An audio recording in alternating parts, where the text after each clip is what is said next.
는 하나님이라고 하는 제목으로 말씀의 은혜를 나누고자 합니다.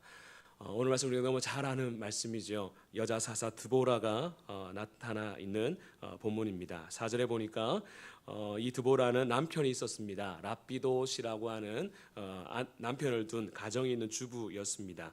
그리고 여선지자 역할로서 사람들에게 말씀을 통해서 사람들을 상담하는 재판하는 그러한 일들을 했던 여인이 바로 이 드보라입니다.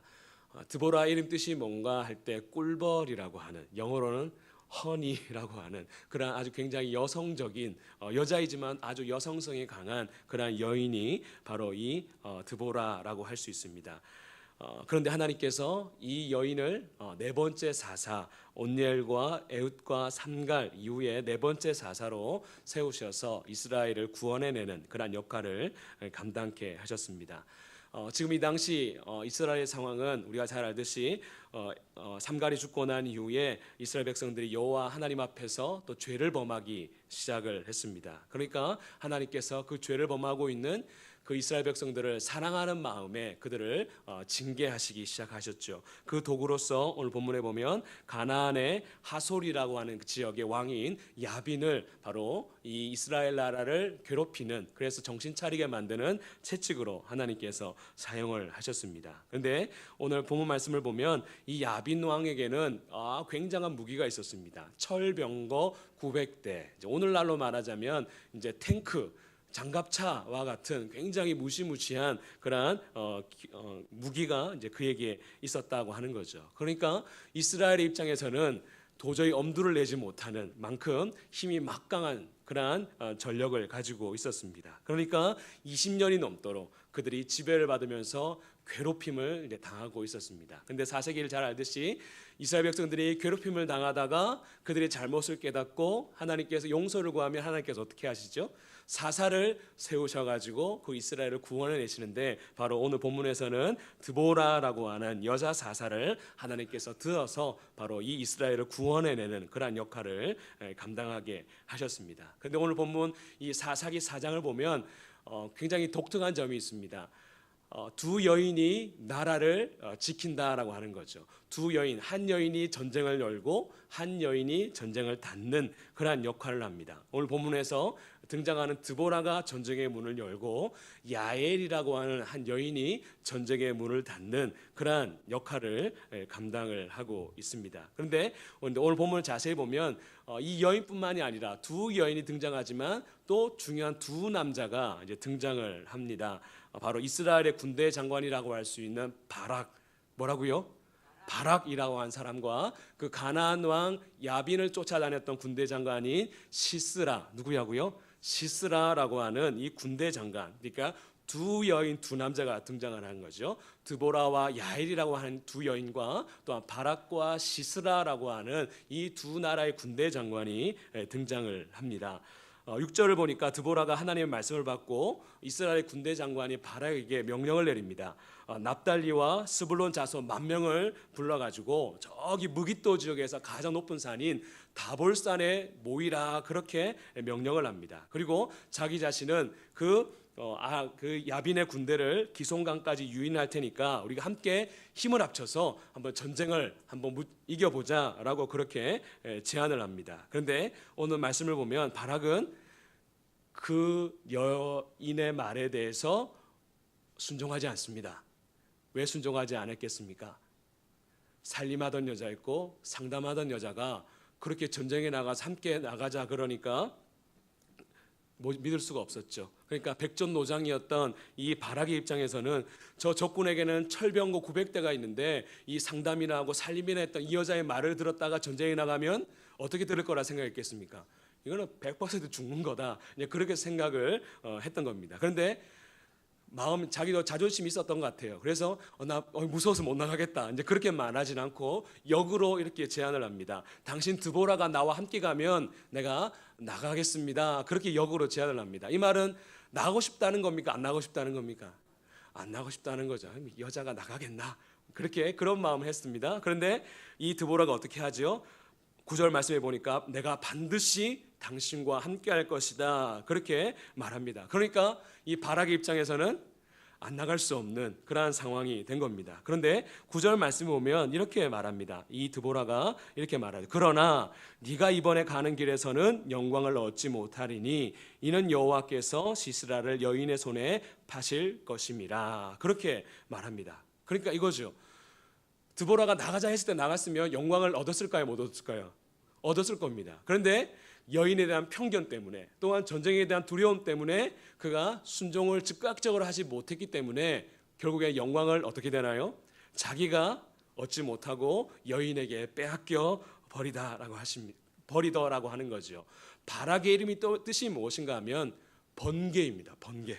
그러니까 하나님의 명령을 번개같이 순종했으며 영광을 얻었겠죠. 그런데 이 바락이 그렇게 하지 못하고 산음에 대한 편견 때문에, 실패에 대한 두려움 때문에 영광을 얻는 그러한 기회를 놓쳐버리게 된 것입니다. 굉장히 중요한 의미가 있죠. 저를 한번 따라해 보시겠습니다.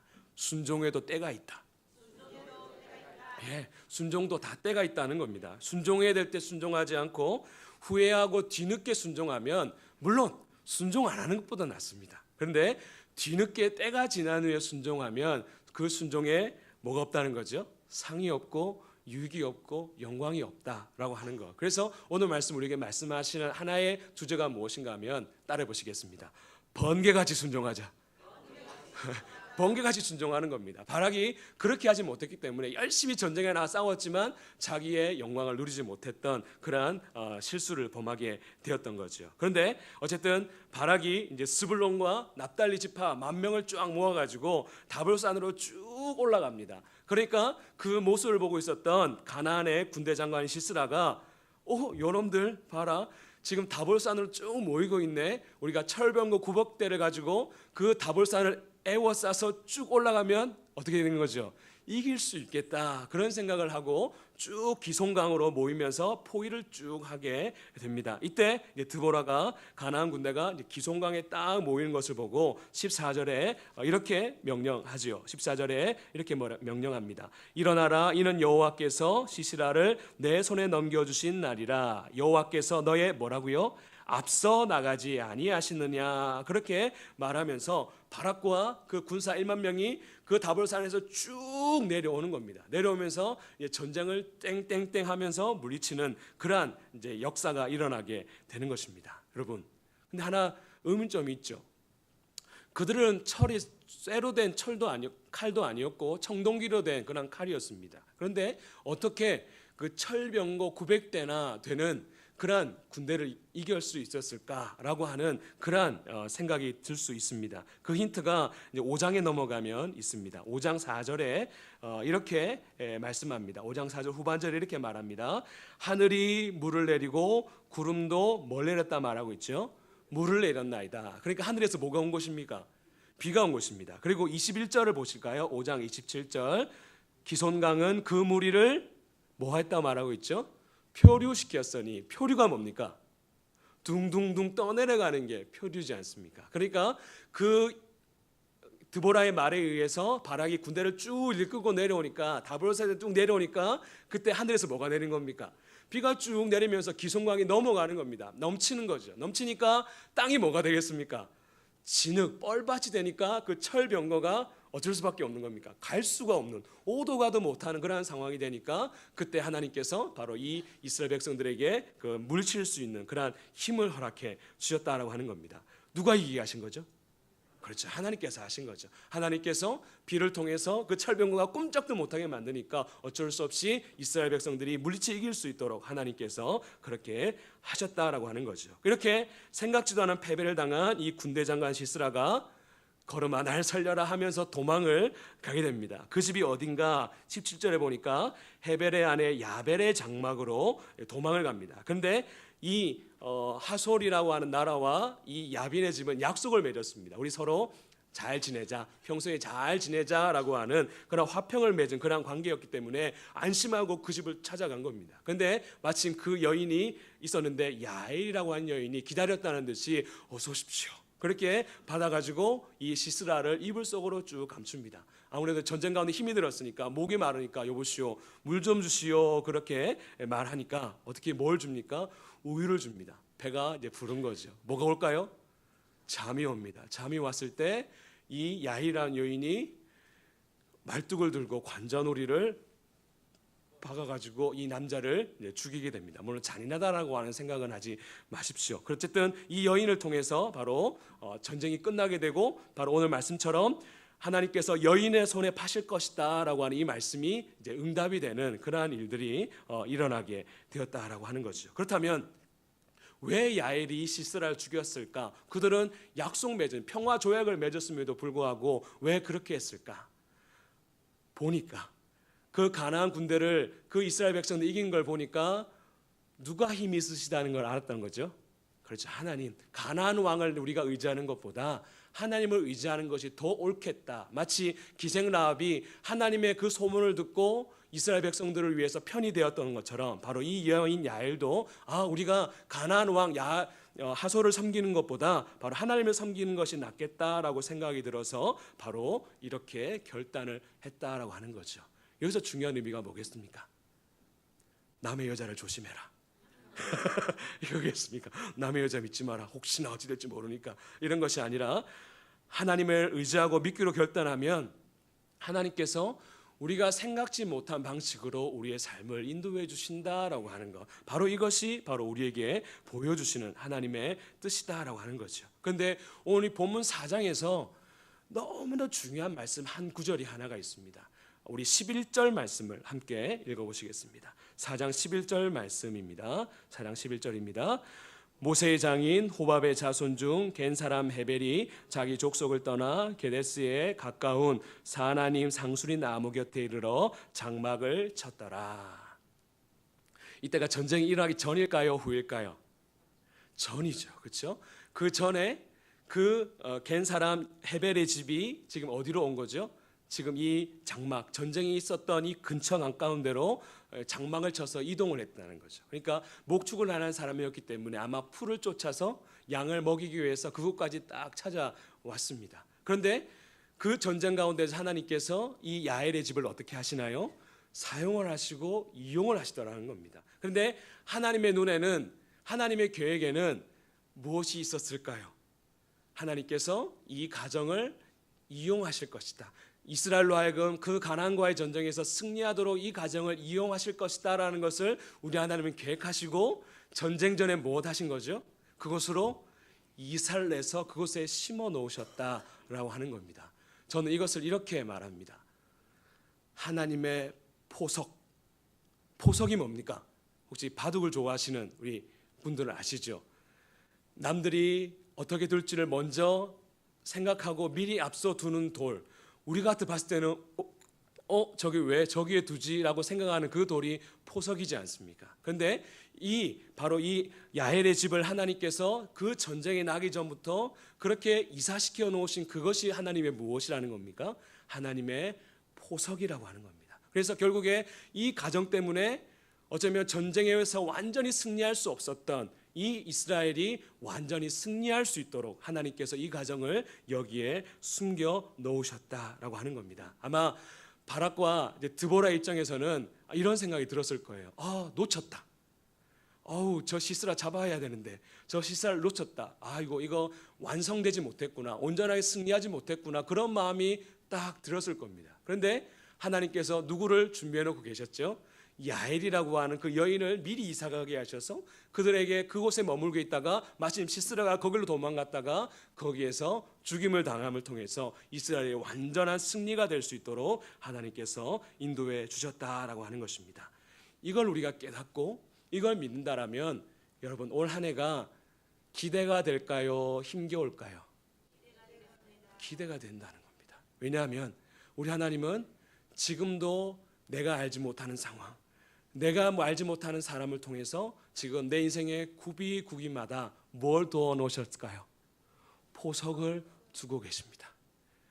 포석을 두어 놓으셔서 지금 그 상황이 되면 그 사람을 통해서 누군가를 통해서 나에게 도움이 되도록 하나님은 지금 우리에 앞서서 이미 포석을 두고 계신다라고 하는 점, 바로 그것을 우리가 믿고 살아야 하는 사람들이 바로 저와 여러분들이라고 하는 거죠. 그래서 우리는 아무런 생각 없고 아무런 계산 없고 망자 이렇게 앉아 있지만 올 한 해 어떻게 살아야 되나라고 하는 마음의 근심이 늘 우리 가운데 있지만, 그러나 분명한 것은 무엇인가 하면 하나님은 올 한 해 또한 우리 인생의 구비구비마다 필요한 상황들과 필요한 사람들을 준비해 놓고 이곳저곳에 남겨두셔서 우리로 하여금 그것을 통해서 복이 되도록, 유익이 되도록 하나님은 우리를 인도해 주신다라고 하는 이 사실을 우리가 기억해야 할 것이다 라고 하는 것입니다.